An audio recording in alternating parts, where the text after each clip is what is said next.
I've been watching you since whenever the first show came out. I've watched 2013, them all. I've watched all of them. Every move from the prophet to the fixer to all of it. I've watched them all. And as someone who is a conservative, I could recognize that you had conservative principles and values because you're a capitalist and you're a business owner. Yeah. To me, that lends itself more to conservatism, especially now. I'm fiscally very conservative. When I saw you popping up and being a little bit more you can say it. Conservative transparently, I thought that's a shift. And I worried for you a little bit. It's like, oh no. They're going to cancel him. Yeah, they actually, so we could talk about that a little bit, actually.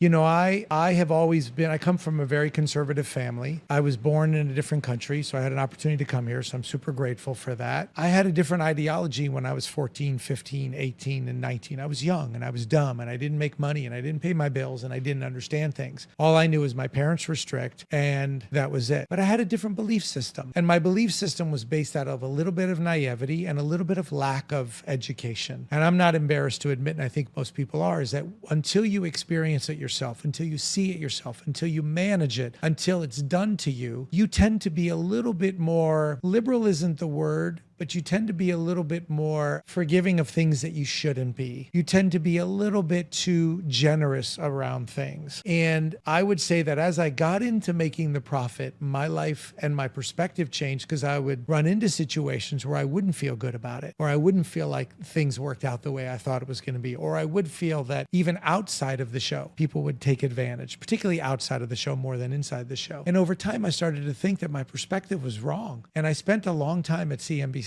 a long time, and had a number of things happen to me there that I think misportrayed how I really felt. And when I decided to leave, I left after 10 years of being their number one show on their entire network. And they could argue, but the numbers are the numbers, that I felt like I needed to get my voice back. And it really started to come out in 2017 in Statesville, North Carolina, when I was for the first time attacked about the flag and said, you have to take it down. And I was like, I'm not doing that. Well, it's dangerous, or it's distracting, or you're not following the rules. And I would say in that moment, right there is probably what I flipped the most to becoming way more conservative. I mean, way more conservative about my belief system, about a lot of things, because people were trying to take something away from me. Forget about speech. They were trying to take something away from me. That was the most important thing to me in my business that serves this country.